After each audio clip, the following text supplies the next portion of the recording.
Students, welcome to the chemistry class. आज हम discuss कर रहे हैं कुछ पास्ट पेपर क्वेश्चन जो फिनोल के रिएक्शन से रिलेटेड हैं। हम लोगों ने कल तक फिनोल के सब रिएक्शंस को देख लिया था। इसमें सिर्फ एक टॉपिक रह गया है फिनोल के एसिडिटी का, वो हम नेक्स्ट लेक्चर में डिस्कस करेंगे। आज हम डिस्कस कर रहे हैं पास्ट पेपर के क्वेश्चन, ठीक है। लेकिन इसमें मैंने रेफरेंस दे दिया, आप लोग उसको दोबारा से एक दफा देख सकते हो। हम डिस्कस कर रहे हैं पास्ट पेपर का जो क्वेश्चन, ये है नवंबर 14 का 41 पेपर का क्वेश्चन नंबर 4 का सी पार्ट है ये, ठीक है। क्योंकि मैंने वो वाला क्वेश्चन इसमें से लिया है जो हम लोगों ने अभी तक पढ़ा था, उससे रिलेटेड है। अब नवंबर 41 वेरिएंट क्वेश्चन नंबर 4 का सी पार्ट।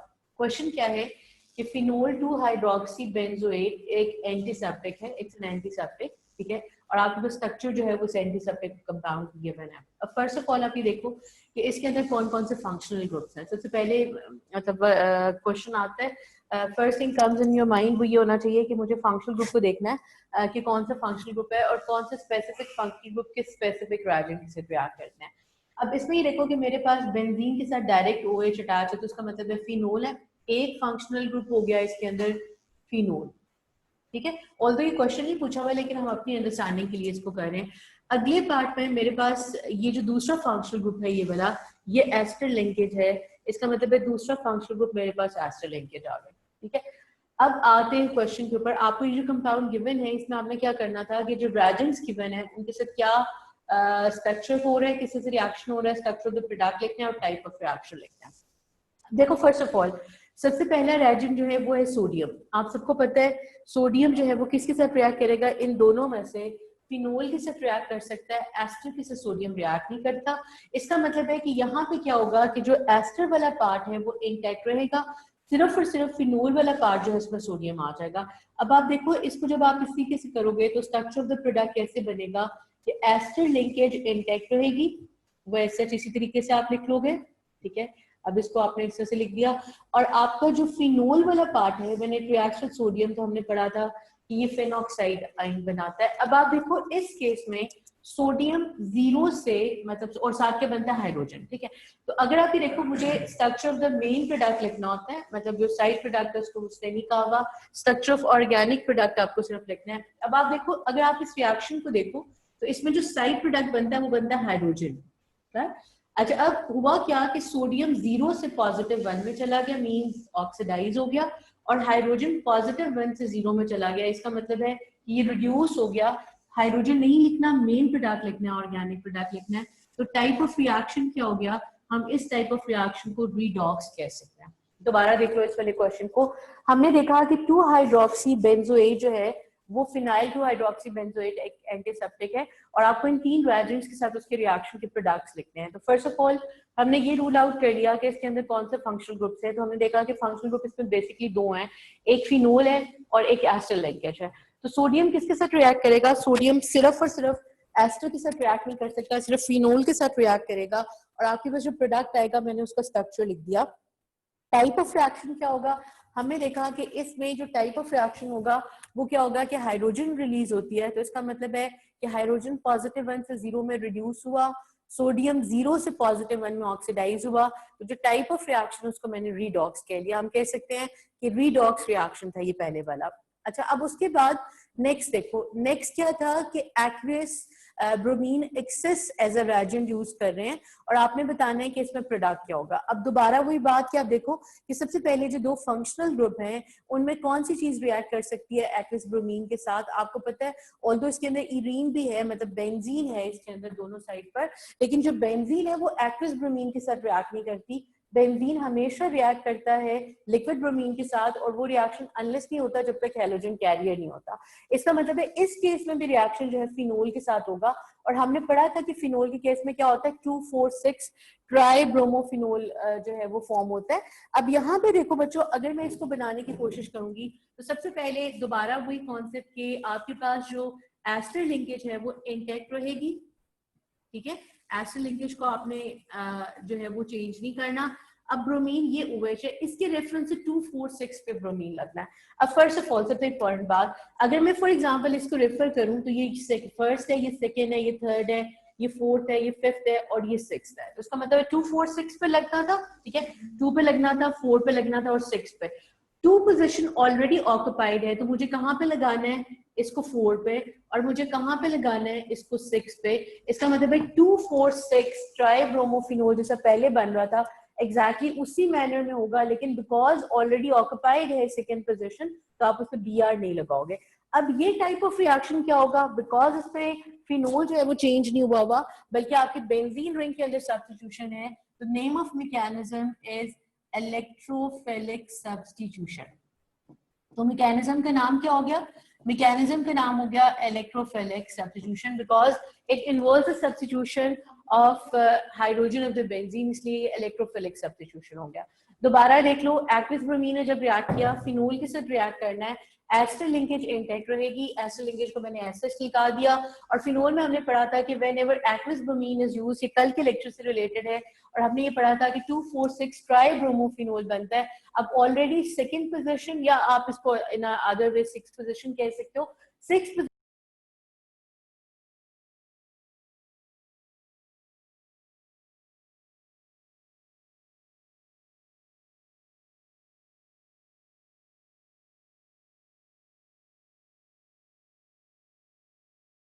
मतलब है कि अब ये एस्टर लिंकेज को भी हाइड्रोलाइज करेगा, क्योंकि जब भी हमने हाइड्रोलिसिस को पढ़ा था तो हमें देखा था कि हमें रिफ्लक्स की हीट चाहिए होती है, स्ट्रॉन्ग हीट चाहिए होती है, और हम कोई भी एसिड या कोई भी डाइल्यूट एसिड या कोई भी डाइल्यूट अल्कली यूज कर सकते हैं। अब बिकॉज ये स्पेस कम है तो मैं ऊपर वालों को रेज कर रही हूँ और मैं specifically excess hot sodium hydroxide के साथ इसको डिस्कस कर रही हूँ।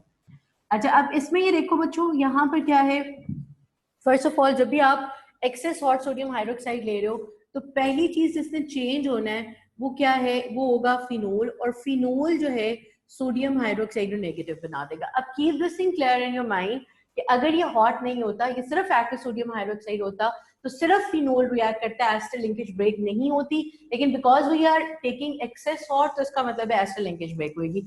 अब आप देखो इसमें क्या होगा कि ये आपके पास एस्टर लिंकेज थी, अब इसको मैं जरा थोड़ा सा और ज्यादा लाइक डिटेल से बताने जा रही हूँ। इसका मतलब है यहाँ पे क्या होगा कि because we are taking excess sodium hydroxide, तो उसका मतलब है ये लिंकेज यहाँ से टूट जानी है, ठीक है। अब ये लिंकेज टूटेगी तो यहाँ पे क्या आ जाएगा, O नेगेटिव Na, ठीक है, और यहाँ पे क्या आ जाएगा, अब आप देखो यहाँ पे आ जाएगा H। अब इसको मैं दोबारा से इस वाले कॉन्सेप्ट को बता देती हूँ। हमने पढ़ा कि जब भी एस्टर लिंकेज होती है तो एस्टर लिंकेज हमेशा डाइल्यूट एक्वस एसिड या डाइल्यूट एक्वस एल्कली से टूट जाती है।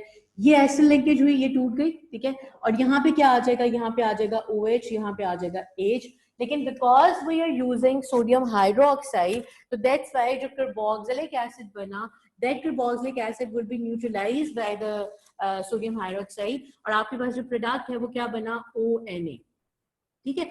अब आप देखो अगेन दूसरी चीज जो आपके पास मिल रही है वो बेसिकली अल्कोहल नहीं है बल्कि वो फिनोल है, और अल्कोहल भी बिकॉज एसिडिक है तो उसका मतलब है यहाँ पे भी रिएक्शन हो जाएगा और यहाँ पे Na नेगेटिव आ जाएगा और साथ H पॉजिटिव आ जाएगा, ठीक है।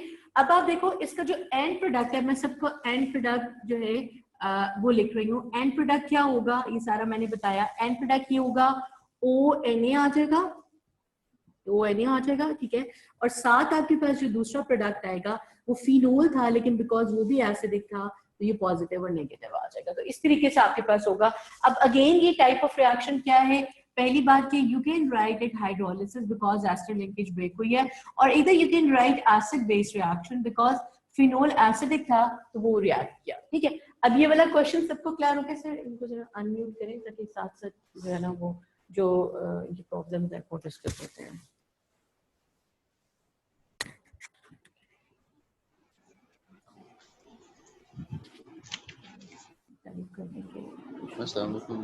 जी जी वालेकुम सलाम। ये बच्चे साथ साथ जो क्वेश्चन हम जो डिस्कस करें इसके जो प्रॉब्लम्स हैं वो आप साथ साथ मेरे से पूछ लो, रादर के बाद में पूछो, क्योंकि अब ये पूरा क्वेश्चन मैंने लिखा हुआ है। मैम सॉरी, मैं हमेशा बात करता हूँ लेकिन बोर्ड बिल्कुल ही नजर आ रहा था और बस कुछ नहीं पता चला क्या हुआ। बोर्ड नहीं नजर आ रहा था? नहीं मैम, अभी वीडियो 1 सेकंड पहले स्टार्ट हुई है जब आपने हमें अनम्यूट किया। एटलीस्ट मेरा तो यही था, उससे पहले भी मेरा भी यही था मैम, मेरा भी यही था, स्क्रीन ब्लैक हो गई थी एकदम से सारी। अच्छा, आप ऐसे करो सबको कि जरा क्वेश्चन निकालो नवंबर 14 का 41 वेरिएंट, क्वेश्चन नंबर 4 का सी पार्ट निकालो जरा। सोर्स पैक में कौन सा होगा? जी तो भाई वो ईयर बता रही है ना, वो ईयर बता रही है। मैं नहीं, ये topic बता रही हूँ में कि आप वो वाला पूछ रहा हूँ। क्वेश्चन रादर कि मैं सारा रिपीट करूँ। हाइड्रोकार्बन्स नहीं, हाइड्रोक्सी में होगा फिनॉल्स आई थिंक। नहीं आप ऐसे नहीं, लेकिन उसमें हाइड्रोकार्बन आप अपने उससे निकालो ना, जो ईयरली पेपर्स कंप्यूटर से निकालो ना। सही नहीं इंटरनेट। अच्छा आप निकालो, मैं देखती हूँ, अगर मैं निकाल सकती हूँ तो मैं आपको स्क्रीन शेयर कराती हूँ। लेकिन ये हाइड्रोक्सी का पहला क्वेश्चन है। हाइड्रोक्सी का पहला क्वेश्चन। यस। एक मिनट मैम, मैं रिसोर्स पैक ले आता हूँ। अच्छा ठीक है, आप लोग निकालो, हम इसको पहले करते हैं और फिर हम अगले पे मूव करेंगे, क्योंकि अगर फर्स्ट ही क्वेश्चन समझ नहीं आया तो अगला क्वेश्चन डिस्कस करना मुश्किल है।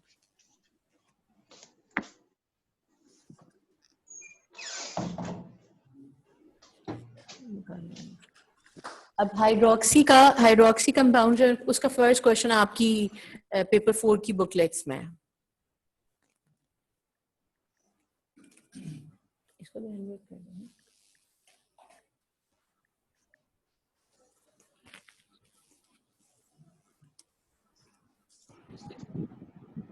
मैम नवंबर कौन सा वाला? नवंबर समीर पेज 14, नंबर क्या है? नवंबर 14। नंबर 332।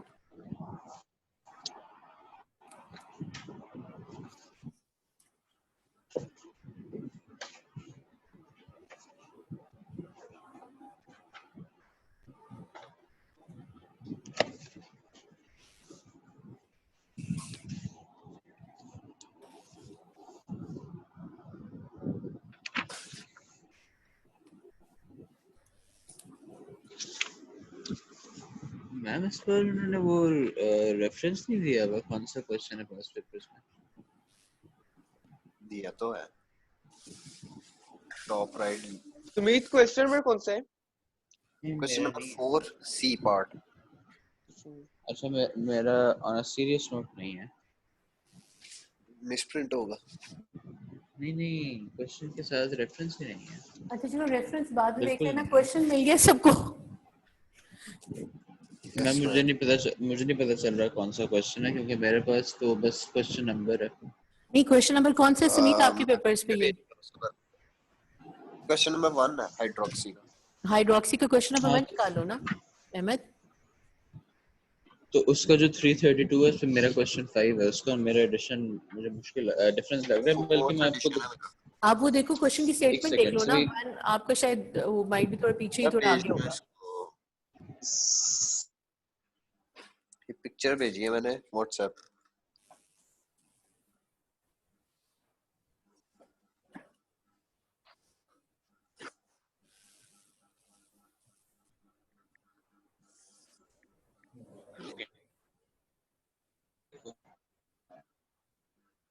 हाँ जी, आ गए क्वेश्चन सबके पास, करें डिस्कस। अहमद मिल गया?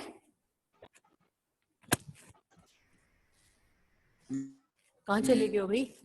मैम मैं आपको क्वेश्चन दिखा जब बताएं। मेरी वीडियो ऑन है, वो आप देखें कि कौन सा क्वेश्चन है।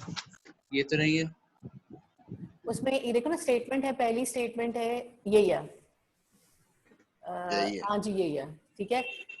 चलो अब मैं दोबारा से क्वेश्चन को पढ़ रही हूँ, ठीक है, और आप साथ साथ करते जाओ ताकि ये सारा जो है वो कंप्लीट हो जाए हमारा। अच्छा पहला क्वेश्चन जो था इसका, अच्छा अब क्वेश्चन ये था कि आपके पास फिनोल 2 हाइड्रोक्सी बेंजोएट एक एंटीसेप्टिक है, ठीक है, और इसके अंदर आपको पूरा स्ट्रक्चर उसने गिवन है। अब आप देखो, सबसे पहले मैं ये कह रही थी क्वेश्चन को स्टार्ट करने से पहले हमने ये देखा कि इसके अंदर कौन सा फंक्शनल ग्रुप है। जब भी कोई रिएक्शन आ रहा है, कोई रिएजेंट गिवन है, आपको प्रोडक्ट लिखना है, ऑल्दो उसने पूछा है या नहीं पूछा, लेकिन सबसे पहले आप ये देखो कि क्या आपके पास कौन सा फंक्शनल ग्रुप है, so you get a better idea कि आपके पास कौन से फंक्शनल ग्रुप किस स्पेसिफिक रिएजेंट के साथ रिएक्ट करते हैं, ठीक है। अब इसमें मेरे पास फिनोल है फंक्शनल ग्रुप, और दूसरा फंक्शनल ग्रुप एस्टर है, ठीक है। ये दोनों चीजें मैंने लिख दी अलग से, आप अपनी कॉपी पे या अपने जो जहाँ पास पेपर्स है पेंसिल से लिख लो कि आपके पास फिनोल और एस्टर है। पहला पार्ट ये था कि आपको इसको सोडियम के साथ रिएक्ट कराना था, ठीक है। अब इन दोनों फंक्शनल ग्रुप्स में से फिनोल रिएक्ट कर सकता है सोडियम के साथ, एस्टर लिंकेज रिएक्ट नहीं कर सकता। इसका मतलब है एस्टर वाला पार्ट इंटेक्ट रहेगा, वो आप ऐसे ही एज सच कॉपी कर लोगे, और जहां पे फिनोल होगा वहां पे OH की जगह पे ONA आ जाएगा, और आप O को नेगेटिव और Na को पॉजिटिव बना दोगे, ठीक है। यहां तक सबको समझ आ गई कि क्या हुआ बच्चों? ठीक है, क्लियर हो गया यहाँ तक? अच्छा, अब आप देखो Yes, ma'am. इसके बाद नेक्स्ट देखो, अब अगला था टाइप ऑफ रिएक्शन आपको बताना है। अब आप देखो, जब भी आपने रिएक्शन कराना होता है फिनोल का सोडियम के साथ, तो उसमें क्या होता है कि सोडियम जो है वो अपनी नेटिव स्टेट से 0 से पॉजिटिव में जा रहा है, मतलब मीन के वो ऑक्सीडाइज हो रहा है, और साथ हाइड्रोजन गैस बनती है ना। हाइड्रोजन गैस का मतलब है कि हाइड्रोजन H पॉजिटिव से H2 बना रहा है, मतलब मीन 0 में जा रहा है, इसका मतलब है वो रिड्यूस हो रहा है। तो बेसिकली ये एक रीडॉक्स रिएक्शन है। कौन सा रिएक्शन है? रीडॉक्स। क्लियर? रीडॉक्स रिएक्शन है ये। और ये रीडॉक्स रिएक्शन जो है, इसमें हमने सबसे पहले ये देखा कि इसमें आपने सिंपल ये लिख देना है टाइप ऑफ रिएक्शन में, या तो ऑक्सीडेशन रिडक्शन लिख दो या रीडॉक्स लिख दो, ठीक है। अच्छा, अब comes to this second part, second reagent. अब उसमें से कहा कि आपने इसको सोडियम हाइड्रोक्साइड के साथ रिएक्ट कराना है। अगेन मुझे नहीं, ब्रोमीन के साथ, सॉरी। सेकेंड पार्ट जो था वो था कि आपने एक्विस ब्रोमीन के साथ रिएक्ट कराना है। अब अगेन दोबारा देखो कि मेरे पास फिनोल है, मेरे पास एस्टर है। अगर आप दूसरी साइड पे देखो तो आपके पास बेंजीन रिंग है बेसिकली, तो बेंजीन रिंग के अंदर भी इलेक्ट्रोफिलिक सब्स्टिट्यूशन हो सकती है। लेकिन अगर सिर्फ बेंजीन को देखोगे तो उसमें अनलेस सब्स्टिट्यूशन नहीं होती जब तक हैलोजन कैरियर नहीं होता। इसका मतलब है कि इस केस में हमारे पास एक्विस ब्रोमीन है, तो रिएक्शन सिर्फ फिनोल के साथ होगा, ठीक है। अब मैं इसको बोर्ड पे लिख के दिखा रही हूँ दोबारा से एक दफा, ताकि सब लोग देख लो इसको एक दफा, ठीक है।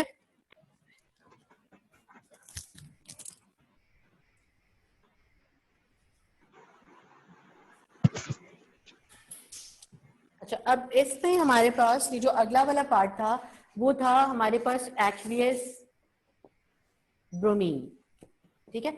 अब आप देखो बच्चों, फर्स्ट ऑफ ऑल सबसे पहले अब एस्टर लिंकेज इंटेक रहेगी। इसका मतलब है जो एस्टर है उसको मुझे नहीं बिल्कुल छेड़ना, वो एज सच लिख दूंगी, ठीक है। और फिनोल वाला पार्ट जो है, इसके रेफरेंस से, ये फिनोल है, इसके रेफरेंस से एक्विस ब्रोमीन ने रिएक्ट करता है। अब आप सबको पता है कि जो एक्विस ब्रोमीन है वो बेसिकली जब भी फिनोल के साथ रिएक्ट करता है तो वो हमेशा 2,4,6 ट्राइब्रोमोफिनोल बनता है, ठीक है। अब 2,4,6 ट्राइब्रोमोफिनोल में हमने ये देखा कि फॉर एग्जांपल अगर आप इसको रेफर करो फिनोल को, तो ये फिनोल की अगर फर्स्ट पोजीशन है तो ये सेकंड है, ये थर्ड है, लगेगा, ठीक है। एक बात। दूसरी बात, एग्जैक्टली ब्रोमीन कहाँ पे लगेगा? ब्रोमीन यहाँ पे लगेगा। अब आप कह सकते हो कि 2,4,6 में से जो सेकंड पोजीशन थी, जिसको हम 6th पोजीशन भी बेसिकली कह सकते थे, वो ऑक्युपाइड थी। तो 2 पोजीशन जो वेकेंट थी वो दोनों ब्रोमीन ने ऑक्युपाई कर ली, और 2,4,6 के रेफरेंस से हमारे पास ये प्रोडक्ट बना। अब इसमें जो टाइप ऑफ रिएक्शन है, ये कौन सा रिएक्शन था? ये टाइप ऑफ रिएक्शन था electrophilic substitution. Type of reaction कौन सा था? Electrophilic substitution. इस तरह से हमारा जो सेकंड क्वेश्चन था, second part of the question था, वो भी कंप्लीट हो गया कि इसमें हमारे पास क्या जो है वो आ रहा है, ठीक है। यहाँ तक सबको क्लियर हो गया? ये वाला पार्ट, सेकंड वाला पार्ट सबको क्लियर हो गया कि जो दूसरा रिएजेंट था वो क्या था। अब हम third part of the question की बात कर रहे हैं, जो थर्ड रिएजेंट की बात कर रहे हैं, और वो आपके पास है एक्सेस हॉट सोडियम हाइड्रोक्साइड, ठीक है। अब इनको जाइए टिपिकल लेके एक डिवाइस लें और बोर्ड रखिए, सब लगी रही है। अब वो कभी इस पे कनेक्ट हो जाता है, कभी इस पे कनेक्ट हो जाता है।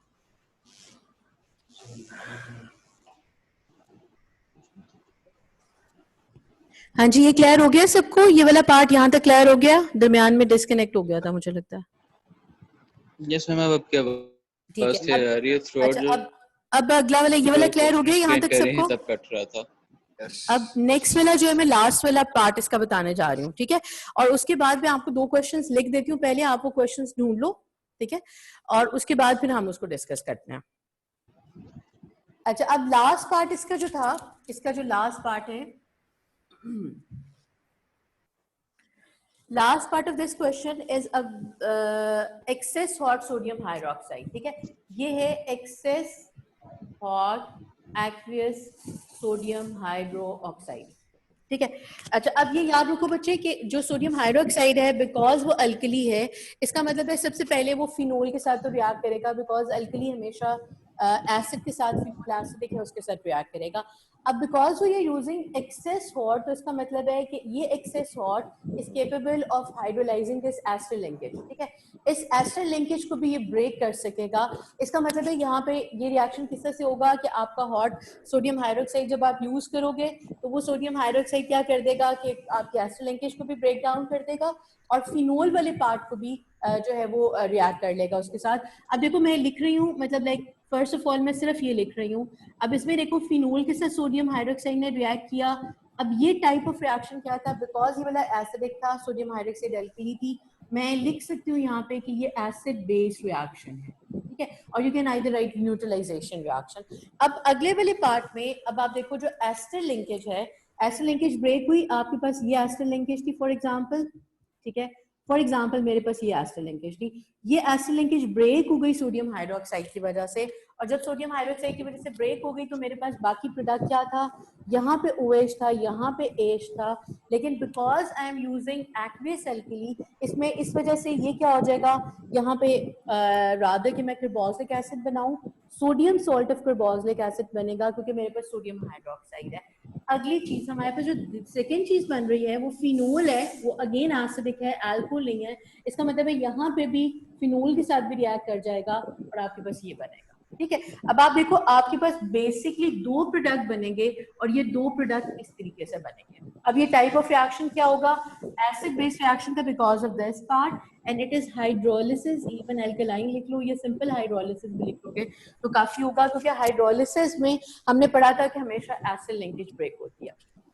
ठीक है, यहाँ तक समझ आ गई सबको इस वाले पार्ट की? अहमद, समीद, अब्दुल रहमान, बाकी जब लोग थे जी मैम आ गया। ठीक है, समझ आ गई। ठीक है। अब इस वाले क्वेश्चन को एक दफा दोबारा से देखना है क्योंकि इसमें छोटी छोटी चीजें हैं और जो मार्क्स की डिस्ट्रीब्यूशन है वो बहुत इंपॉर्टेंट है, बिकॉज अगर आपने सिर्फ कार्बोक्सिलिक एसिड बना दिया एग्जामिनर मार्क नहीं करेगा उसको, बिकॉज हमने पढ़ा हुआ है कि सोडियम हाइड्रोक्साइड के साथ हमेशा सोडियम सॉल्ट ऑफ कार्बोक्सिलेट बनते हैं। और दूसरी बात है मेरे पास जो दूसरा प्रोडक्ट था वो फिनोल था हाइड्रोलिसिस के बाद, और फिनोल भी एसिडिक था तो वो सोडियम हाइड्रोक्साइड के साथ रिएक्ट करेगा, इसलिए इसके साथ भी एच नहीं सोडियम लगाना है, इसके साथ भी सोडियम लगाना है। ये वाला हमारे पास ये आ गया। ठीक है, आई होप ये वाला क्वेश्चन सबको समझ आ गई होगी। ठीक है, और आज इसीलिए मैंने अगला वाला नहीं बताया था कि आप लोग सबसे पहले इसको साथ साथ कवर करते रहो और फिर हम दूसरा चले। ठीक है, अब एक और क्वेश्चन हम डिस्कस कर लेते हैं और जो बाकी अगर मैं कराऊंगी तो मैं आपको स्क्रीन शेयर कर लूंगी उसके साथ। ये आज असल में थोड़ा प्रॉब्लम था तो हम नहीं कर सके वो। अच्छा चलो अब एक और क्वेश्चन निकालो। ये क्वेश्चन जो है, अब मुझे आपकी बुक का पता नहीं है कि कौन सी नंबर पे है, लेकिन ये जून 13 का 41 वेरिएंट का क्वेश्चन नंबर 5 है। ठीक है, मैं थोड़ा सा स्टेटमेंट लिखती हूँ तो होप तुम लोग को समझ आ जाएगी। मैं सारा नहीं लिख रही, मैं सिर्फ एक फॉर्मेट सा बना रही हूँ, उससे फिर तुम लोग को क्लियर हो जाएगा। अब यहाँ पे आपके पास क्या है, आपके पास वाटर है, ठीक है, then you have phenol,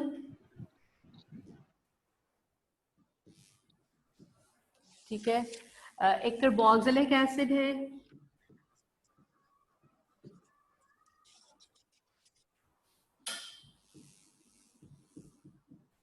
carboxylic acid है, और लास्ट में एक साइक्लिक अल्कोहल है।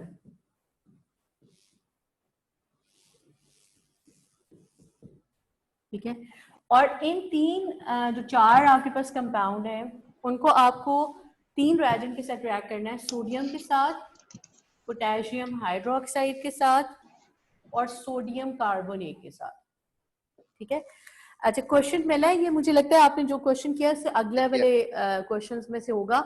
और क्वेश्चन की स्टेटमेंट ये है कि a series of experiment is carried out in which the reagents shown at the top of the column of the table are mixed in turn with each of the reagent at the side. Complete the following table by writing in each box a formula of any gas produced. Write X in the box if no gas is produced. First column has been completed for you for as an illustration. ठीक है, पहला column उसने complete कर दिया है, यहाँ पे hydrogen बनी और जहाँ पे कोई गैस नहीं बनी वहां पे आपने क्रॉस कर देना। ठीक है, क्वेश्चन मिला है सबको? Yes ma'am. ठीक है, ये अब कौन सा क्वेश्चन है? नो, मुझे नहीं मिला मैम। नहीं मैम, नहीं मिल रहा। अच्छा समीत, दोनों कौन सा फॉरन क्वेश्चन है बंदे ये? क्वेश्चन नंबर 13 है मेरी बुक में। अहमद आपका पहले कौन सा था, उसके अकॉर्डिंगली चलो ना, कितना पीछे कितना आगे।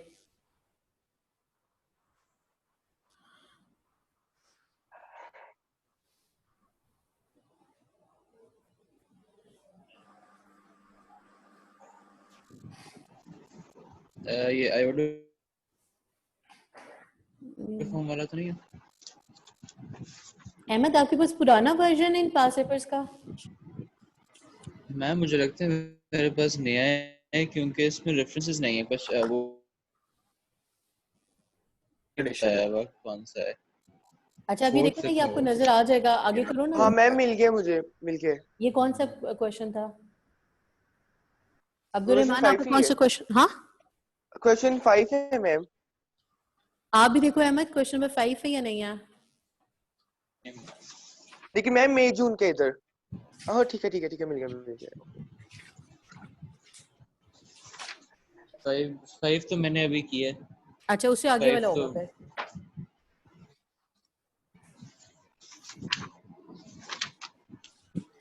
नहीं है मैम। होगा अहमद, इधर ही होगा। अच्छा चलो देख लो इतनी में, फिर बाद में मिल लेना, ठीक है।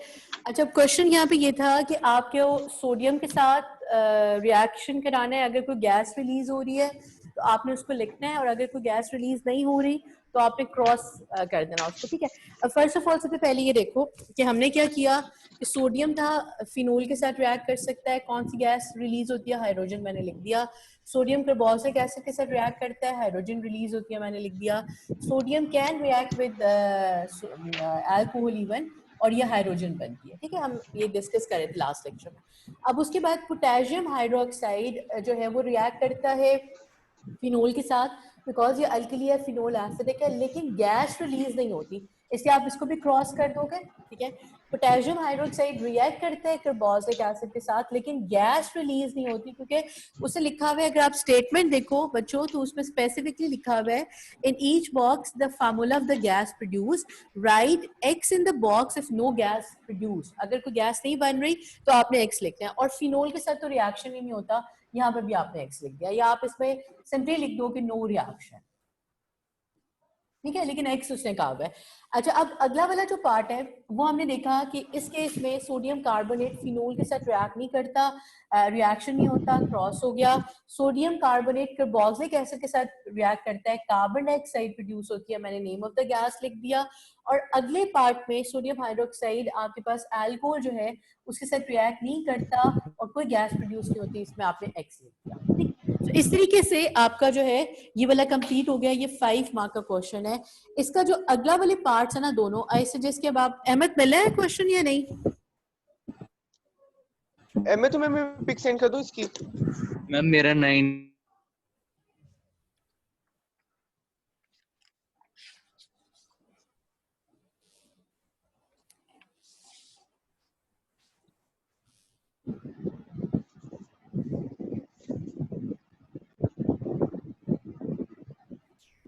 अच्छा चलो फिर आप इसका ये वाला क्वेश्चन मिल के समीत इसका अगला वाला जो पार्ट है वो भी वो भी कर लो खुद से, ताकि फिर हम नेक्स्ट लेक्चर में उसको डिस्कस कर लेंगे। अब उसको मिल नहीं रहा है अहमद को क्वेश्चन, तो उसमें फिर अब हम आगे नहीं मैम चल। मैं कह रहा हूँ मुझे मिल गया अब है मेरा क्वेश्चन नंबर 19 है। अच्छा ठीक है, अब अगला वाला जो पार्ट है, इसका जो अगला वाला पार्ट है वो हम करें डिस्कस, ठीक है। अगला वाला ये क्वेश्चन कंप्लीट कर लेते हैं, इसका अगला पार्ट मैं बताती हूँ। अब अगले वाले पार्ट में क्या था जरा सब लोग देख लो। बी वाला पार्ट इसका ये था कि compound C is responsible for the pleasant aroma of apples, ठीक है। It can be prepared by from phenol by the following 3 step synthesis. Step 1 है, स्टेप 2 है, स्टेप 3 है, ठीक है। अब मैं ये सारा रेस कर रही हूँ, मैं इसको लिखती हूँ, आप अपने अपने पास से इसको एक दफा दोबारा से सारी स्टेटमेंट पढ़ लो।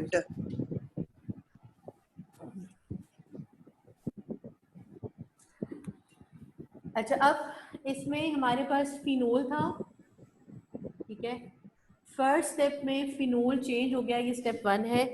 इसमें क्या हो गया कि फिनोल से आपके पास ये कंपाउंड बन रहा है। अब आप देखो, जिससे मैं बिगिनिंग से बता रही थी और जो हमने इवन एएस में भी देखा था कि हमेशा जो ऑर्गेनिक होती है वो मिक्स होती है। मिक्स इन द सेंस कि कॉन्सेप्ट जो है वो किसी भी चैप्टर से वो मिक्स कर सकते हैं। स्टेप 2 में क्या था? स्टेप 2 में आपके पास ये सारा का सारा जो है OH आ गया और ये हाइड्रोजनेट हो गया और ये CH3 था, CH3 था और CH3 था, ये हो गया। और जो स्टेप 3 है, लास्ट जो स्टेप था, स्टेप 3, उसमें आपके पास क्या था? बाकी सब चेंज नहीं हो रहा, ये एज सच रहा, CH3 रहा, CH3 था और यहाँ पे आपके पास C डबल बॉन्ड O और CH3 आ गया। ठीक है, अच्छा अब ये क्वेश्चन तुम लोगों के सामने है तो मैं लिख नहीं रही सारा, और मैं सारा जो है वो मतलब इसको अच्छी तरह से देख रही हूँ। अब क्वेश्चन नंबर 1 पार्ट 1 था इसका, ये था कि the only by product of the step 1 is HCl, suggest a reagent that was used to meet with alcohol to react with alcohol to produce compound A। ठीक है, अब कंपाउंड A बनाने के लिए आपने जो है किस चीज को रिएक्ट कराना है? फिनोल के साथ, तो कंपाउंड A बनेगा। अब आप देखो बच्चे, अगर आप स्पेसिफिकली स्टेप 1 को देखो तो आप सब लोगों को नजर आएगा कि यहाँ पे फिनोल वाला पार्ट रिएक्ट नहीं कर रहा, बल्कि बेंजीन रिंग वाला पार्ट रिएक्ट कर रहा है। इसका क्या मतलब है?